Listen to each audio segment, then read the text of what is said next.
अक्षरमहं पुरुषोत्तम दासोस्मि। अक्षर एवो हूँ, पुरुषोत्तमનો દાસ છું।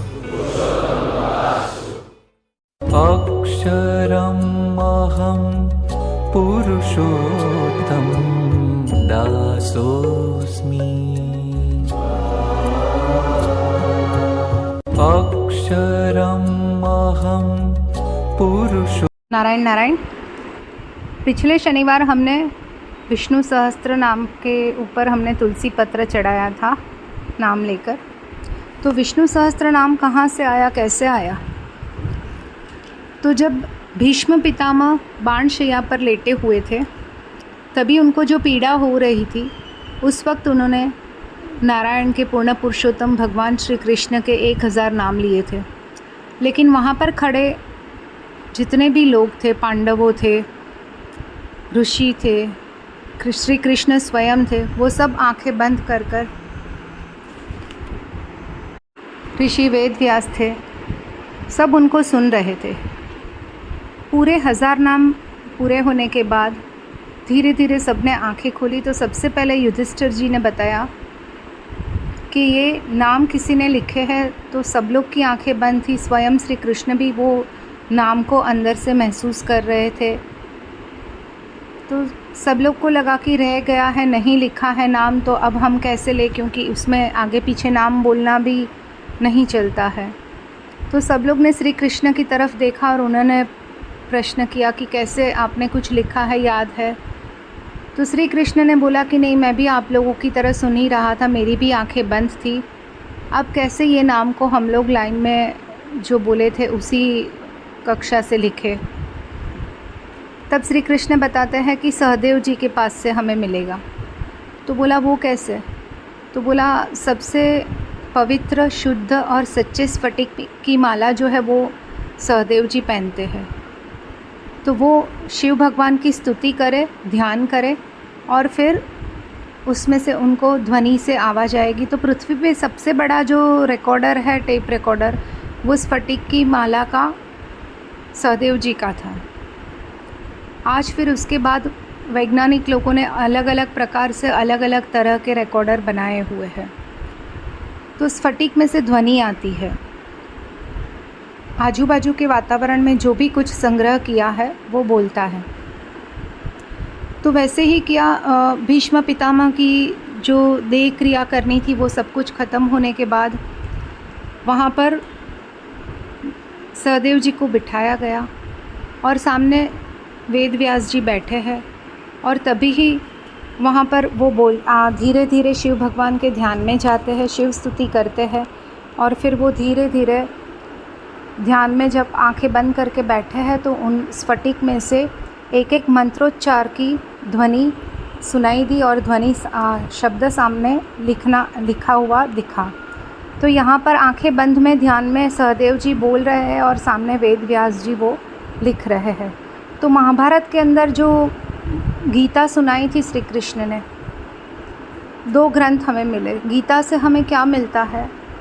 तो हमें अपने जीवन के हर प्रश्न का उत्तर मिलता है, हमें जीवन कैसे जीना है वो राह दिखाते हैं। उसमें कर्म को, धर्म को ध्यान रखते हुए हमें कैसे अपने जीवन में आगे बढ़ना है वो गीता सिखाती है। लेकिन ये जो विष्णु सहस्त्र नाम है, हमारे जीवन में कोई भी प्रश्न आता है, पैसों के संबंधित कोई प्रश्न, संबंधों के संबंधित कोई प्रश्न, कहीं पर भी हम अटक रहे, राह नहीं मिल रही है, रास्ता ही नहीं दिखाई दे रहा है, तब हम ये विष्णु सहस्त्र नाम का जाप करते हैं तो उससे हमें बहुत लाभ प्राप्त होता है। तो जैसे ही ये तो श्री कृष्ण ने बताया कि कितना महत्व है, समझाया था हमें। तो कभी कभी हम ऐसे सोचते हैं कि मुझे मेरे जीवन में इनकी नज़र लग गई, उनकी नज़र लग गई, हमारे घर के ऊपर, परिवार के ऊपर उनका साया है, वो कुछ कर रहे हैं।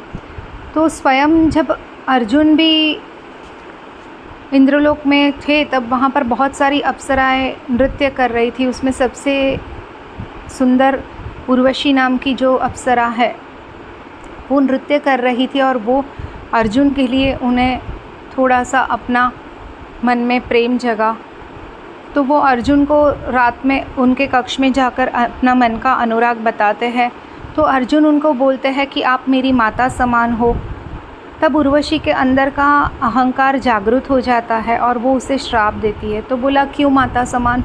तो बोला मेरे पूर्वजों का प्रेयसी आप थे, इसके लिए आप हमारी माता समान हुए। तो बोला तुझे मैं श्राप देती हूँ कि तुझे नर्तकी का तू नपुंसक बने और आजू बाजू में स्त्रियों के बीच में तुझे रहना पड़े।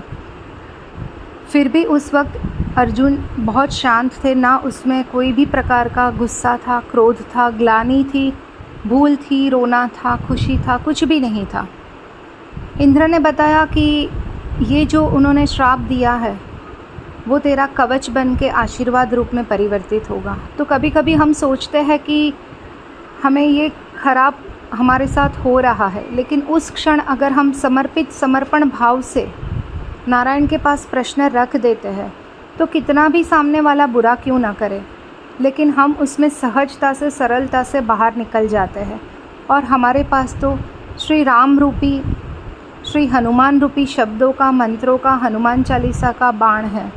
तो हमें क्यों किसी से डरने की आवश्यकता है? तो हमें अहंकार को नियंत्रित करना है, हमें भीतर, स्वयं के भीतर काम करना है।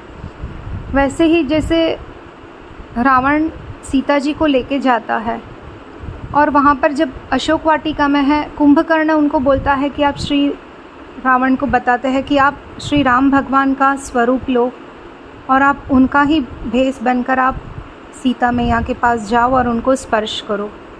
तब रावण बताता है कि मैं सिर्फ श्री राम का नाम लेता हूँ, तब तो मेरे मन की बुद्धि जो है, विचार है, उसमें परिवर्तन आ जाता है। मैं सीता जी को फिर माता के रूप में ही देख सकता हूँ। मेरे लिए सीता के प्रति कोई भी कुभाव, दुर्भाव या गलत विचार नहीं आते हैं। इसलिए मैं श्री राम भगवान का स्वरूप धारण ही नहीं कर सकता।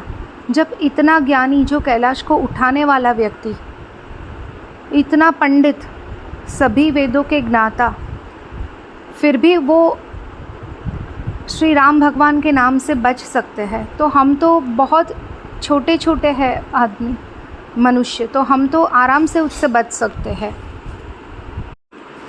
इतना समझने के बाद भी रावण की जो बुद्धि थी वो अशुद्ध ही रही।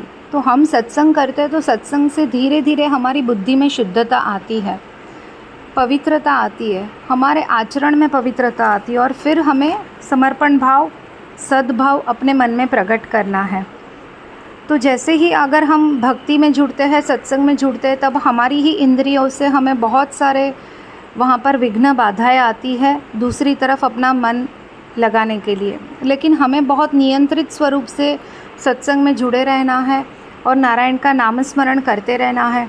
अभी इस बार जो बुधवार है उस दिन गायत्री माता का जन्म जयंती उत्सव है, तो उस दिन हमें खास ये मंत्र बोलना है, ओम भूर्भुवः स्वः, जो गायत्री जी का मंत्र है वो हमें रटन करना है।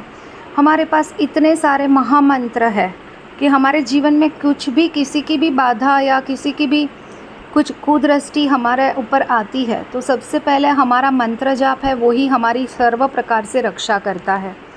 तो इसीलिए हमें बहुत अंतर्मन से शुद्धिकरण रखना है। वो बार बार हमारा शुद्धिकरण नहीं होता है या विचलित होता है, तो हमें अपने ऊपर काम करने की ज़्यादा आवश्यकता है। आज हम जो मेडिटेशन करने वाले हैं वो हारा चक्र का है, वो तो बहुत सब ऊपर ही हम चक्रों का मेडिटेशन कर रहे हैं। खरी साधना तो हमारे भीतर की है, जो हमें हर अपने जीवन के क्षण क्षण में हमें वो आचरण में परिवर्तित लाना है।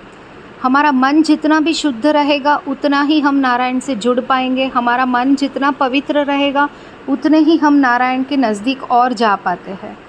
तो हम सत्संग में जुड़ के सिर्फ एक शब्द भी अपने घर पर लेके जाते हैं और अपने जीवन में अगर हम उसका आचरण करते हैं समर्पित भाव से, समर्पण भाव से, अपने गुरु को याद करके अगर हम कोई भी मंत्र ले करते हैं, जाप करते हैं, तो उसका हमारे जीवन में एक अलौकिक फल की प्राप्ति ही हमें होती ही है और हमें अनन्य भाव से लाभ मिलता ही मिलता है। नारायण नारायण।